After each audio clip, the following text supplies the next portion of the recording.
بہت شکریہ محترمہ چیئر پرسن صاحبہ. میرے خیال میں میری تقریر پر شاید اس سے زیادہ برا وقت کبھی نہ آیا ہو. کل اصل میں پرائیویٹ ڈے ہے میرے خیال میں نا. کل پرائیویٹ ممبرز ڈے ہوگا میرے خیال میں. آپ کی مرضی ہے، کل تو نہیں ہوگا، لیکن یہ کہ پھر آپ شروع کریں. منسٹرز بیٹھے ہوئے ہیں. وہ تو یہ ایوان حکومتی بینچوں سے بھرا ہوا بھی ہو تو بھی مجھے معلوم ہے کہ کسی کے کان میں جوں نہیں رہیں گی، لیکن کم از کم دل کو تسلی ہوتی ہے کہ کرسیاں بھری ہوئی ہیں. آپ شروع کریں، ممبرز آ جاتے ہیں لابیز میں. چلیں، میرے خیال میں کچھ میڈیا کے دوست میرا خیال کریں گے اور کچھ باتیں لوگوں تک ضرور پہنچا دیں گے. میں ان سے خاص گزارش کرتا ہوں کہ ایوان میں نہ صحیح اس کے باہر سننے والے ضرور ہیں. بہت شکریہ میڈم صاحبہ.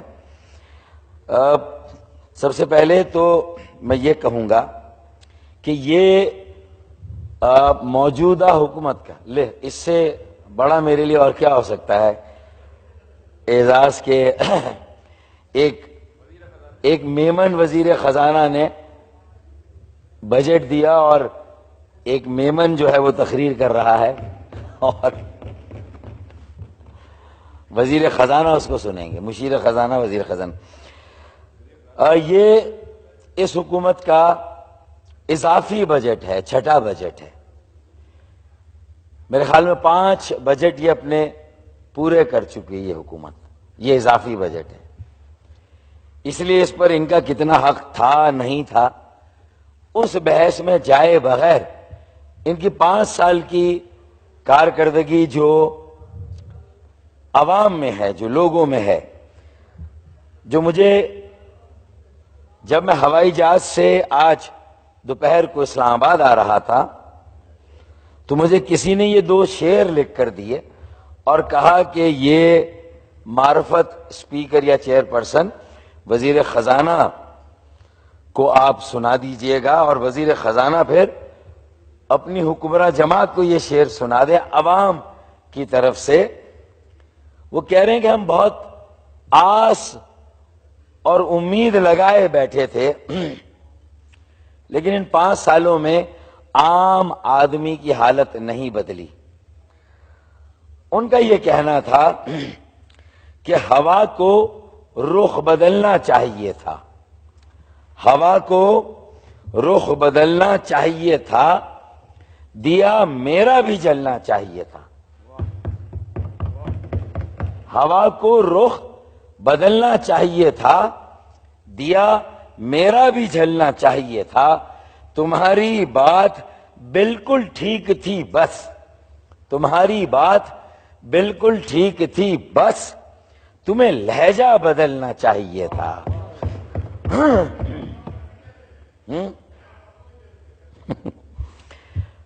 مطلب یہ ہے کہ نہ عمل بدلا نہ لہجہ بدلا.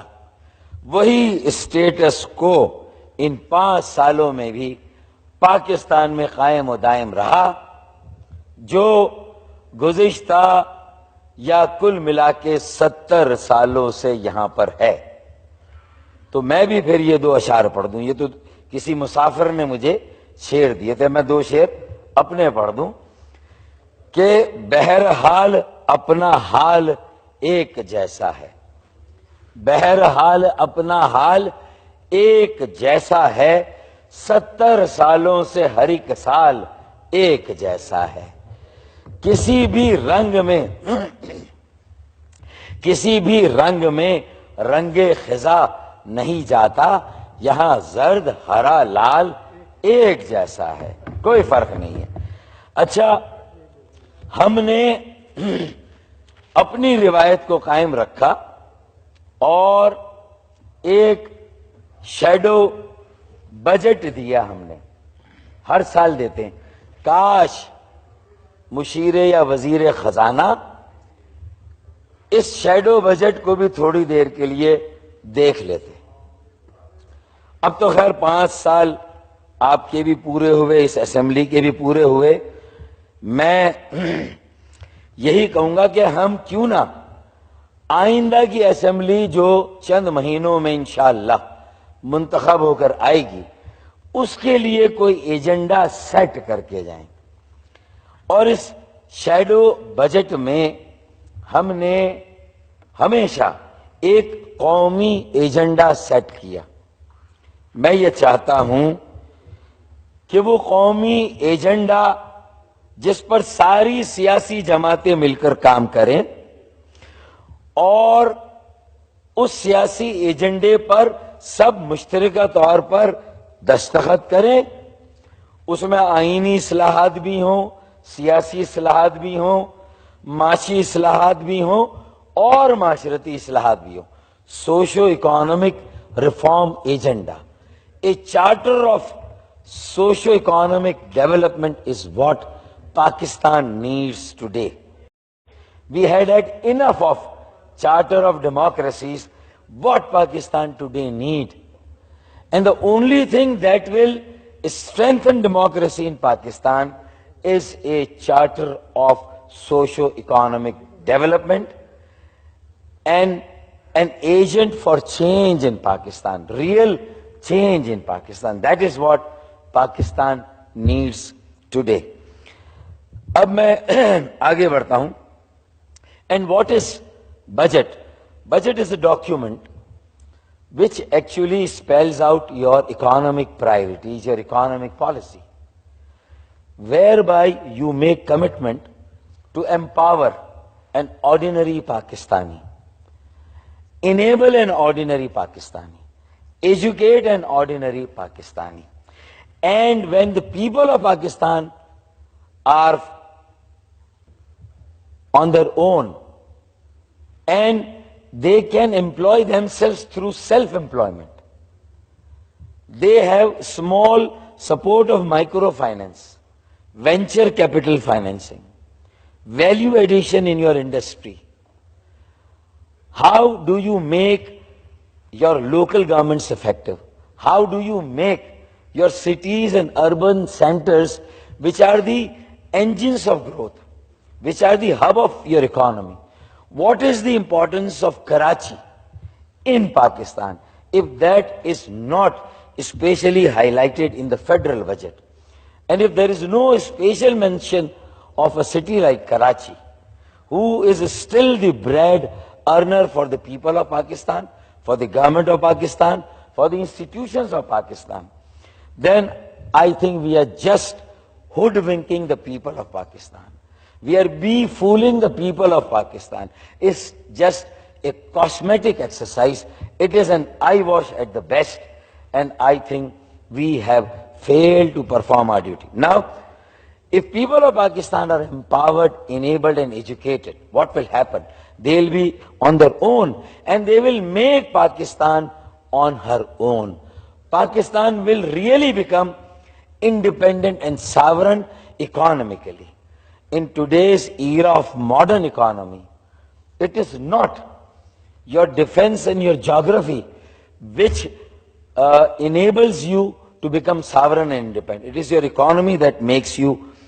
So the paradigm shift that is needed from the 70-year-old status quo to a new era of progress, of peace, progress and prosperity, the underlying policy should be a shift from geopolitics to geoeconomy. اگر Jio politics سے Jio economy کی طرف نہیں جائیں گے اور آپ پوری دنیا کی معیشت میں اپنا حصہ لینے کے لیے اپنے آپ کو قابل نہیں کریں گے تو پھر آپ آئی ایم ایف کے بھی محتاج رہیں گے, ورلڈ بینک کے بھی محتاج رہیں گے, قرضوں پر قرضے لیتے چلے جائیں گے. Real development is not which is not sustainable. A real development is what is a sustainable development, a sustainable growth of economy. چند سال اکانومی کی گروتھ ہوئی پھر نہیں ہوئی, وہ ریئل ڈیولپمنٹ نہیں ہے. اب میں آتا ہوں what constitutional, political, economic and social reforms are needed in Pakistan. تو سب سے پہلے میں یہ سمجھتا ہوں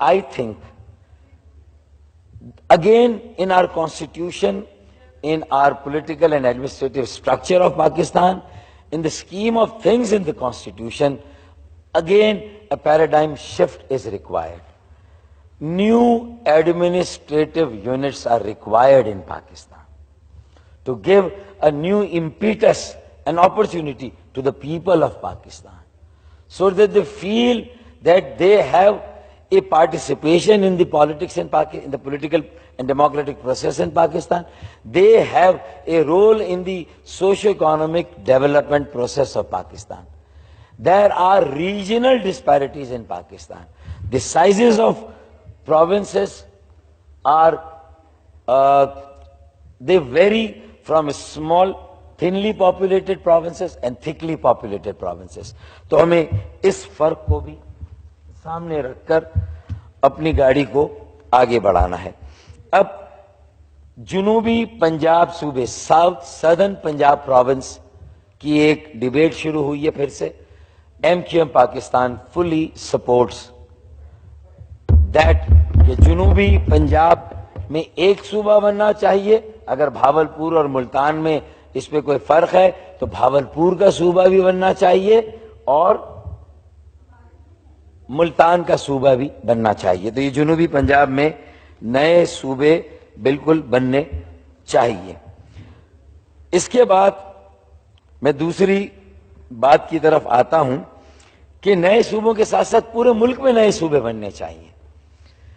اسی ہزارہ ڈویژن میں بھی اس بات کی گنجائش ہے اور ہزارہ ڈویژن میں بھی صوبہ بننا چاہیے, کیونکہ ان کو بھی وہی ڈسپیرٹی کا سامنا ہے, وہی ڈسکریمنیشن کا سامنا ہے جو ایسٹ پاکستان کو تھا ویسٹ پاکستان کے ہاتھوں, جو سدرن پنجاب کو ہے سینٹرل پنجاب کے ہاتھوں, یا اپر, شاید تھوڑا بہت اپر پنجاب کے ہاتھوں.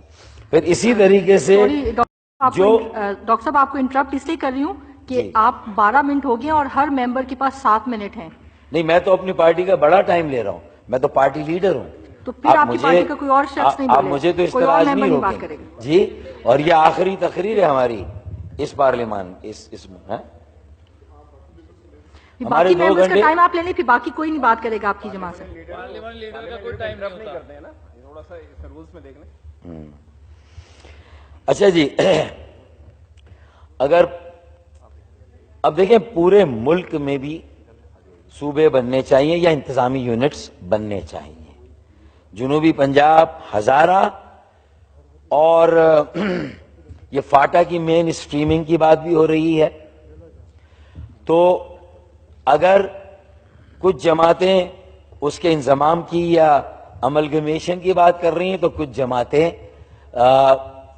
اس کے صوبے بنانے کی بات کر رہی ہیں. ہم نے ایک بل ڈالا ہوا ہے کہ فاٹا کو ایک صوبہ بنایا جائے, لیکن اگر یہ ممکن نہیں ہے تو چلیں ریفرنڈم کراتے ہیں, فاٹا کے عوام سے پوچھ لیتے ہیں. ضروری نہیں کریڈٹ آپ لیں, لیکن اس ریفرنڈم کا اعلان کریں, آپ کریڈٹ لے لیں, اور جیسے ہی کوئی نئی حکومت آئے آپ اپنے منشور میں کہیں کہ ہم فاٹا میں ریفرنڈم کرائیں گے اور وہاں کے عوام کی جو رائے ہوگی اس کے مطابق چلیں گے.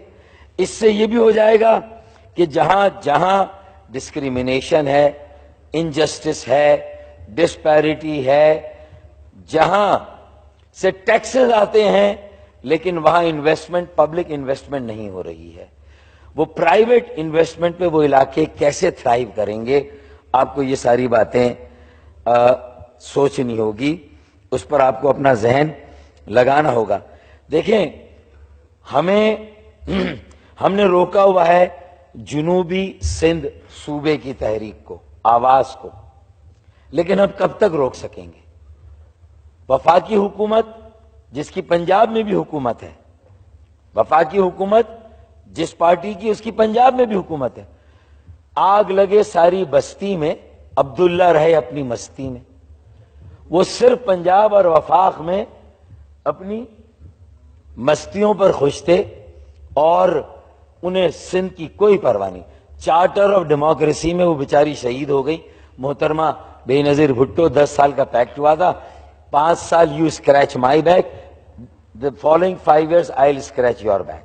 So they both, People's Party and PMLN, actually have scratched each other's back at the cost of the suffering of the people of Pakistan. انہوں نے دونوں نے عوام کا مذاق اڑایا ہے, عوام کے ساتھ ناانصافی کیا, عوام کے ساتھ ظلم کیا, دونوں بڑی پارٹیوں نے خاص طور پر, اور کھلی چھوٹ دی گئی 18ویں ترمیم کے نام پر پورا سندھ لیز پر پٹے پر وفاق سے نکال کر ایک آزاد ریاست کے طور پر پاکستان پیپلز پارٹی کو دے دیا گیا کہ وہ وہاں دہی سندھ کی مصنوعی اکثریت پر, اربن سندھ کی اکثریت پر حکمرانی کرے, کیونکہ ہر مردم شماری میں شہری سندھ کی آبادی کو کم کر کے دکھایا گیا. اس مرتبہ بھی ہمارا المیہ یہ تھا کہ ہر اعداد و شمار کہہ رہے ہیں, ہر حوالے یہ کہہ رہے ہیں, آپ کے وفاقی حکومت کے ادارے یہ کہہ رہے ہیں, آپ کی افواج پاکستان کے کور کمانڈر اپنے حوالوں سے اعداد و شمار میں 2.5 کروڑ سے زیادہ کراچی کی آبادی بتا رہے ہیں, لیکن اگر آپ کا سینسس ڈپارٹمنٹ, محکمہ اعداد و شماریات جب گننے جاتا ہے کراچی کی آبادی کو تو وہ 1 کروڑ 60 لاکھ کی نکلتی ہے.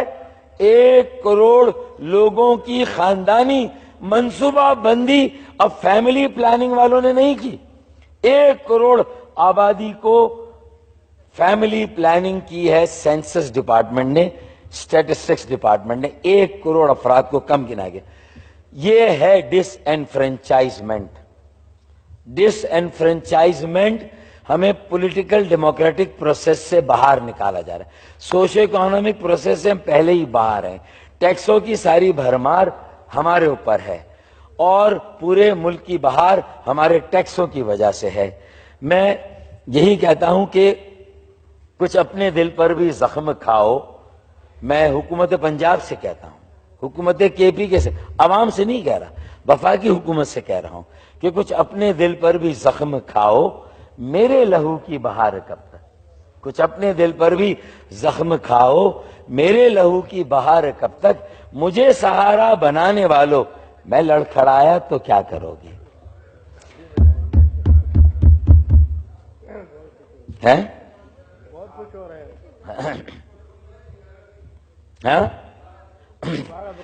تضاد جذبات میں وہ نازک مقام آیا تو کیا کرو گے. میں رو رہا ہوں تم ہنس رہے ہو, میں مسکرایا تو کیا کرو گے. پھر ایک اور اسی اس میں بہر میں ابھی تو تنقید ہو رہی ہے میرے مذاق جنوں پہ, لیکن نہیں, ابھی تو تنقید ہو رہی ہے میرے مذاق جنوں کے, لیکن تمہاری زلفوں کی برہمی کا سوال آیا تو کیا کرو گے.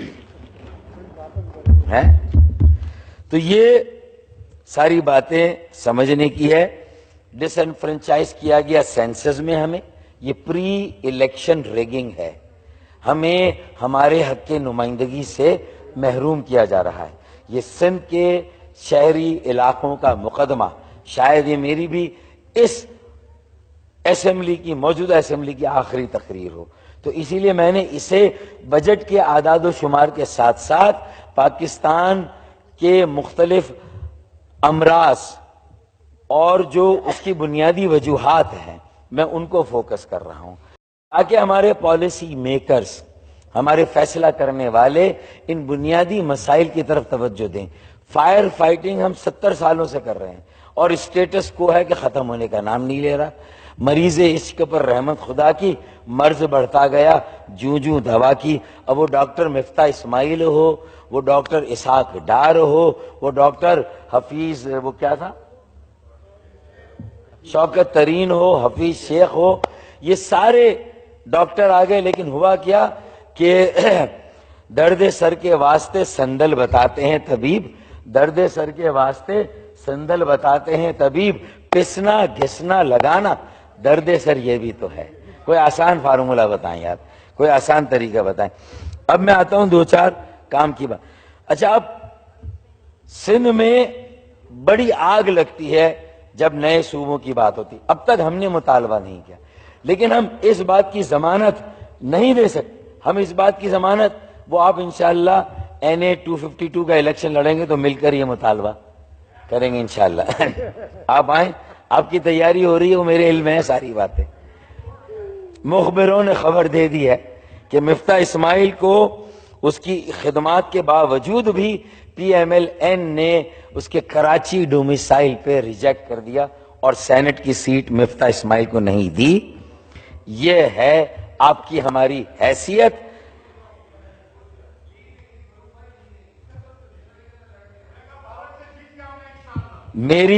میری بات آپ کے بھائی مقصود اسماعیل سے ہوئی ہے.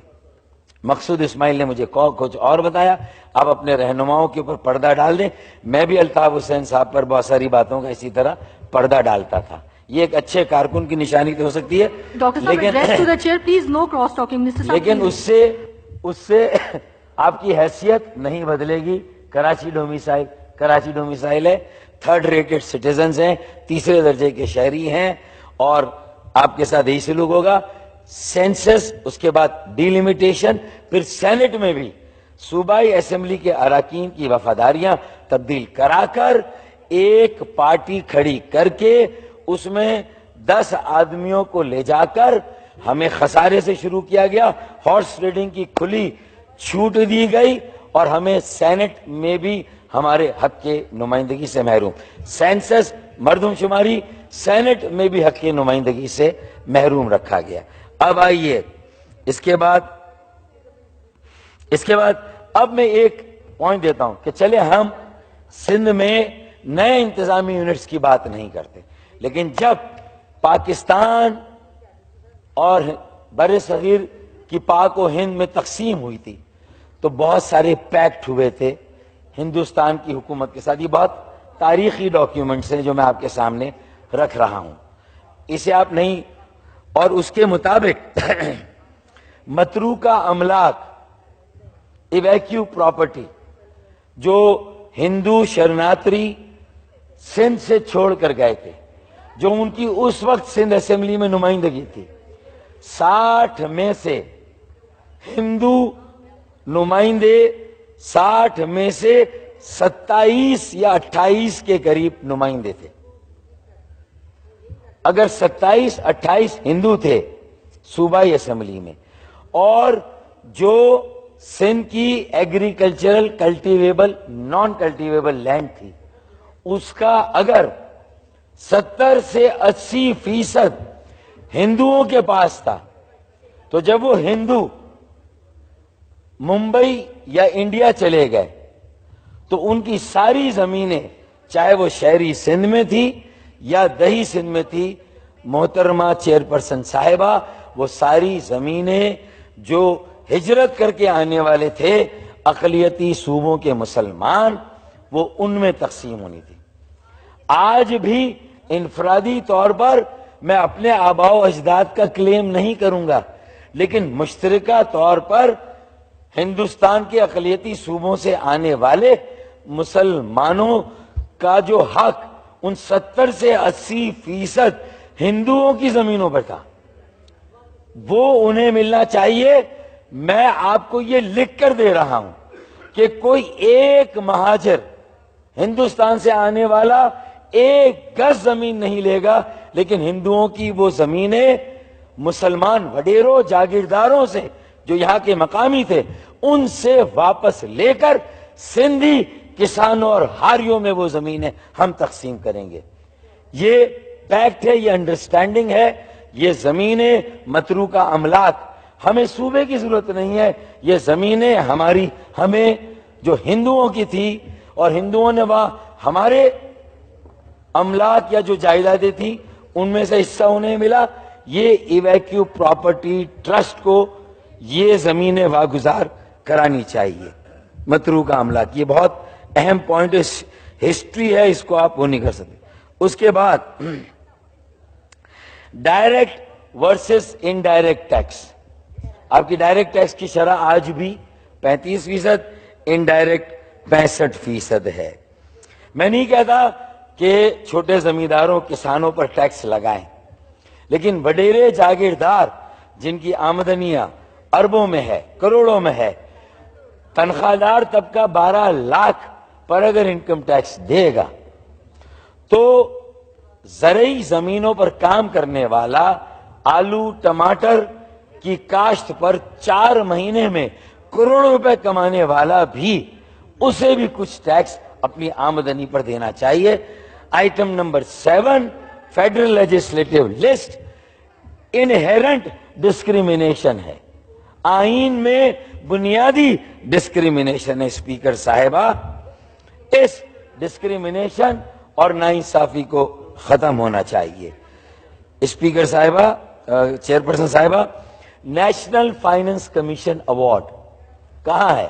میری تجویز ہے کہ اگلے بجٹ جب اگلی اسمبلی آئے اور وہ اس بجٹ کو ریٹیفائی کرے یا ترمیم کرے تو اس سے پہلے ایک national finance commission award due تھا، کانسٹیٹیوشنل ڈیوٹی تھی، جو پی ایم ایل این کی حکومت ناکام ہوئی، آخری 2007 یا 8 میں بنا تھا۔ شوکت ترین اس وقت وزیر خزانہ تھے، اچھا ایوارڈ دیا تھا۔ فاٹا ریفارمز کے لیے میں نے کہہ دیا ریفرنڈم کرا لیں۔ اس کے بعد کراچی کی جو اسٹریٹجک جیو اکانومی میں اہمیت ہے، پالیٹکس میں تو نہ دیں، اس کی آبادی کو کم کر دیں، اس کا حصہ ہی نہ بڑھنے دیں، نہ صوبے میں بڑھنے دیں، نہ ہمارا کبھی وزیر اعلیٰ آنے دیں۔ انفلکس شہروں میں ہو رہا ہے اور دیہی علاقوں کی شہروں کی آبادی ایک جیسی بڑھ رہی ہے، یہ میری سمجھ میں نہیں آیا۔ یہ واحد دنیا کا خطہ ہے اربن سندھ، جس کی 1973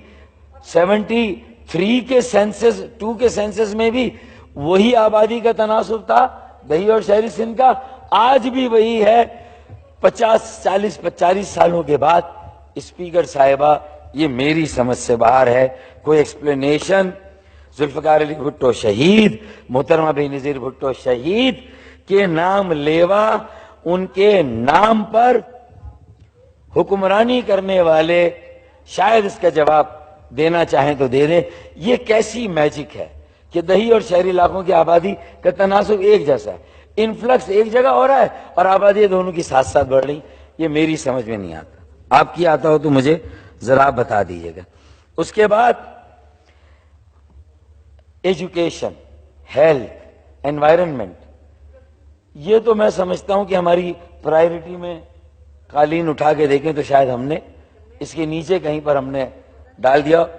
5% آف جی ڈی پی پہ پہنچنا تو بہت دور کی بات ہے، ہم تو میں سمجھتا ہوں کہ ابھی 1.5% پر بھی شاید مشکل سے پہنچے ہوں۔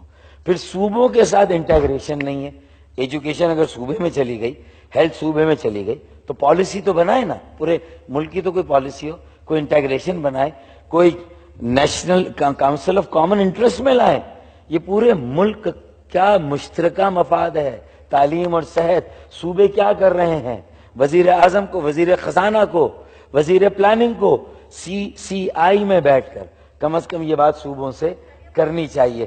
سرکولر ڈیٹ کو کس طرح حل کیا جائے گا، توانائی کے مسئلے کو کس طرح حل کیا جائے گا، کیسے بیلنس کیا جائے گا۔ اگر صوبوں کو، یہ مفتاح اسماعیل کے کام کی بات کر رہا ہوں اسپیکر صاحب، اگر وہ متوجہ ہوں کہ سیلز ٹیکس آن سروسز صوبوں کو ملا، سندھ میں آج اس کی آمدنی 80 ارب ہے۔ میں as partner into that, contribution from urban areas of Sindh into that 80 billions of additional revenue for the province of Sindh. Karachi alone contributes 65 to 70 billion. میں ایک کراچی والا ہونے کے ناطے سے کہتا ہوں کہ 10, 20, 25, 30 ارب 40 ارب آپ میرے لے لیں اس میں سے اور اس سرکولر ڈیٹ کی لعنت سے ملک کو چھٹکارا دیں۔ ریفرنڈم کرانا ہے، کراچی سے ووٹ لے لیں، میں آپ کے ساتھ ہوں کہ اضافی وسائل گئے ہیں، مرکز کے پاس اتنے پیسے اب نہیں ہیں، صوبوں کے پاس گئے ہیں، تو صوبوں کو بھی توانائی کے بحران کے حل میں اپنی ذمہ داری ادا کرنی چاہیے۔ میں اس میں آپ کے ساتھ ہوں۔ اسی طریقے سے گیس کے الیکٹرک کا اور سوئی گیس کا کیا جھگڑا ہے، یہ میرا مسئلہ نہیں ہے، یہ آپ کا مسئلہ ہے، عابد شیر علی کا مسئلہ ہے، وزیر اعلیٰ سندھ کا مسئلہ ہے، پھر آپ کے وزیر پیٹرولیم کا مسئلہ ہے۔ یہ آپ حل کریں، کراچی والے کیوں سفر کر رہے ہیں؟ آپ گیس دیں. وہ کہہ رہے ہیں کہ جو آپ نے بل عدم ادائی کیا ہے اس پر سود کا ایگریمنٹ کریں پھر گیس دیں گے. موسم گرما میں ہیٹ ویو آئی ہوئی ہے اور اس پر سے سوئی گیس کے ایم ڈی اگر یہ پالیسی لائیں گے, شاید خاقان عباسی صاحب کو سر پیٹ لینا چاہیے. ان کے نیچے کے افسر اس طرح کی پالیسیاں بنا رہے ہیں. اسپیکر صاحبہ, یہ بہت ہی انوائرنمنٹ, درخت اگانے پر کچھ نہیں, انرجی کو کنزرو کرنا, پانی کو کنزرو کرنا, پانی کے نئے ذخائر, متبادل انرجی پر کیا کام ہوا؟ متبادل انرجی کی ساری جو انگریڈینٹس ہے, جو ان کے کمپوننٹس ہیں, اکوپمنٹس, ان پر ڈیوٹی زیرو ہونی چاہیے. ملک میں پیداواری عمل کو تیز کرنے کے لیے مشرف صاحب کے زمانے میں, شوکت عزیز کے زمانے میں ساری مشینری پر زیرو ڈیوٹی تھی. اور ابھی آپ نے جو یہ ایمنسٹی دی ہے ٹیکس چوروں کو, ڈیفالٹرز کو, منی لانڈرنگ کرنے والوں کو, جو آپ نے ایمنسٹی دی ہے, اگر یہ دینی بھی تھی تو ان کا نمبر بعد میں آتا. آپ کی بندرگاہوں پر اتنی صنعتی مشینری امپورٹ ہو کے پڑی ہوئی ہے جو کہ اس کی ڈیوٹی کی ویلیویشن میں ڈیمریج پر ڈیمریج پڑ رہا ہے. اگر کاش یہ مشینری آ جائے آپ کے پیداواری عمل میں, آپ کی صنعتوں میں, تو یہ آپ کو نہ جانے کہاں سے کہاں لے جائے. تو ایمنسٹی دینی ہے تو imported machinery for productive industry اور ایکسپورٹیبل انڈسٹری کے آئٹم ہیں ان کے لیے آپ دے دیں. یہ میری آپ سے گزارش ہے. کاسٹ آف ڈوئنگ بزنس کم ہونی چاہیے. کاسٹ آف ڈوئنگ بزنس کب کم ہوگی؟ جب آپ بجلی, تیل, گیس کے نرخوں کو کم کریں گے, یا دنیا میں یا جو پریویلنگ مارکیٹس ہیں اس کے مطابق. جب بہت زیادہ کمی ہوئی تھی پھر بھی آپ نے اپنے بجٹ کو, خسارے کو, یہ پیٹرولیم لیوی, فلاں سرچارج کے ذریعے سے پورا کیا. اپنی نااہلی, اپنی جو ٹیکس کلیکشن مشین اس کو چھپایا, ٹیکس ریفارمز وقت پر نہیں کیے, کاسٹ آف ڈوئنگ بزنس کم نہیں ہوگی, عام پاکستانی ایمپاور انیبل نہیں ہوگا. پروفیسر یونس کی مائکرو فائننس کی طرح کی اسکیمیں خواتین کے لیے نہیں دی جائیں گی. خواتین کو معاشی ترقی کے عمل میں شامل نہیں کیا جائے گا. نوجوانوں کو خاص انسینٹیوز نہیں دیے جائیں گے جس کے کوئی خاص پروگرام وضع نہیں کیے گئے. 2020 جو دبئی میں ہونا ہے, قطر میں فٹ بال کا ورلڈ کپ ہونا ہے, سعودی عرب میں جو کنسٹرکشن بوم ہے, اس کے اعتبار سے ہمارے یہاں ہنر مندوں کی پیداوار نہ ہونے کے برابر. ہماری مین پاور ایکسپورٹ انتہائی ناقابل تسلی ہے. اسی طرح خواتین, نوجوانوں اور اقلیتوں, ہندو برادری, پھر عیسائی برادری, پھر فاٹا کے لوگ, پھر گلگت بلتستان کے لوگ, آزاد کشمیر کو ہم نے اپنی فارن پالیسی میں تو بڑا سیل کیا پوری دنیا میں, لیکن اس کا کیا خراج دیا آزاد کشمیر کے لوگوں کو. ان کے جو زلزلہ زدگان تھے ان کی ریہیبلیٹیشن کو کتنا مکمل کیا, یہ بھی آپ ذرا سا دیکھ لیں. ایس ایم ایز جو ہماری ریڑھ کی ہڈی ہے, اسمال میڈیم انٹرپرائزز, وہاں ہم نے کیا کیا؟ وہاں بھی ہم نے کچھ نہیں کیا. آج مصباح تھوڑا سا پھنس گئے ہیں تو تھوڑی دیر بیٹھے, میری گفتگو. ڈاکٹر صاحب 50 منٹ ہو گئے, میں بس ختم, مجھے پتا ہے, میں بس ختم کر رہا ہوں. اس کے بعد انرجی ہو گئی, ایس ایم ایز ہو گئی. اس کے بعد سیلری 20% بڑھنی چاہیے سرکاری ملازمین کی, کم از کم 20%. اور جو عام لیبرر جو ہے, مزدور ہے, اس کی بھی کم از کم 25,000 اب ہونی چاہیے. اس سے کم میں مجھے شاہد خاقان عباسی یا مفتاح اسماعیل بتا دیں, ایک مہینہ غریب کے گھر میں رہ کے بیٹھے 20,000 یا 15,000 میں کیسے گزارا کرے. آپ بجٹ بنا کے دے دیں. آپ یہ کاغذ پر تو بجٹ بنائیں گے لیکن ایک عام غریب کے گھر کا بجٹ آپ نہیں بنا سکتے. یہ میرے بجٹ میں جو میں نے آپ کو بتایا ہے, رسک لیا ہے, جوا کھیلا ہے, لیکن پوری دنیا نے یہ جوا کھیلا ہے. لینڈ کو کیسے یوٹیلائز کرنا, اوورسیز پاکستانیوں کو کیسے انویسٹمنٹ کے لیے راغب کرنا, کیسے پبلک پرائیویٹ پارٹنرشپ کے ماڈلز کھڑے کرنا, یہ جب تک ساری چیزیں, یہ گھوڑے سارے ایک ساتھ نہیں چلیں گے, پاکستان کی تعمیر کا, ترقی کا خواب شرمندہ تعبیر شاید نہیں ہو سکے گا. پبلک سیکٹر انٹرپرائزز جوں کی تو پڑی ہوئی ہے. اسٹیل مل کا خسارہ یا تو ہونے دے, خسارہ مت پورا کرے, لیکن یہ 15 ارب روپے 20 ارب دے کے نہیں ہوگا. 100 ارب ہے, کہیں سے قرضہ لیں, مارٹگیج کریں, انٹرنیشنل بینک کچھ نہ کچھ کر کے اس کو ایک بار چلا دیں, اس کو اس کی ضرورت کے مطابق گیس دے دیں. اگر وہ چلے گا تو کچھ ہوگا. آپ اس کو چلاتے ہیں, وہ پیر پہ کھڑا ہوتا ہے, 2 مہینے بعد پھر بیٹھ جاتا ہے, فائدہ نہیں ہو. 15 ارب بھی ضائع ہوئے آپ کے, 20 ارب بھی ضائع ہوئے. Corruption, smuggling, Afghan transit trade, under invoicing, یہ سارے مسئلے ہیں. پھر ریفنڈز آپ نے نہیں دیے, ریفنڈز کے لیے کوئی اسکیم لائے, ایمنسٹی کی کوئی ریفنڈز کے لیے اسکیم لائے. سی پیک, اب میں کراچی کی طرف آتا ہوں, سندھ کے شہروں کی طرف آتا ہوں, اور ان کے لیے سی پیک کو ایک نیشنل منصوبہ بنائے. میں مفتاح صاحب کی توجہ پھر چاہوں گا. سی پیک کو نیشنل بنائے, سرکولر ریلوے کی ریوائیول کو اس میں انشور کرائیں, نمبر 1. نمبر 2, کراچی سے بسما تک 300 کلومیٹر کی اگر ایک کوریڈور بن جائے گا تو ہم ویسٹرن کوریڈور سے بھی کنیکٹ کر جائیں گے. پھر اس کے بعد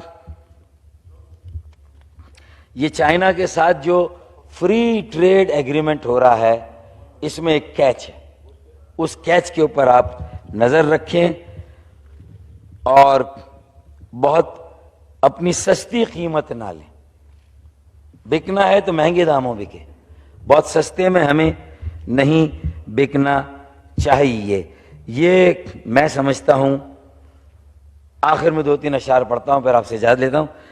اگر پل بھر کو میں بے ضمیر ہو جاتا, اگر پل بھر کو میں بے ضمیر ہو جاتا, یقین مانیے کب کا امیر ہو جاتا. اور کراچی کے باقی منصوبے ڈی سیلینیشن دیر آئے درست آئے, لیکن اب جا رہے ہیں, یہ تو آپ اپنا الیکشن سٹنٹ لے کر جا رہے ہیں. 2-3 سال پہلے اعلان کرتے, کچھ مشینری آ جاتی, کچھ ونڈ ملز کی فیکٹریاں لگ جاتی, ان کی امپورٹ 0 ڈیوٹی ہو جاتی, یہ ساری چیزیں ہو جاتی تو بہت اچھا ہوتا. 10 سال ملے تھے, ہم نے ان 10 سالوں میں وہ کام نہیں کیے.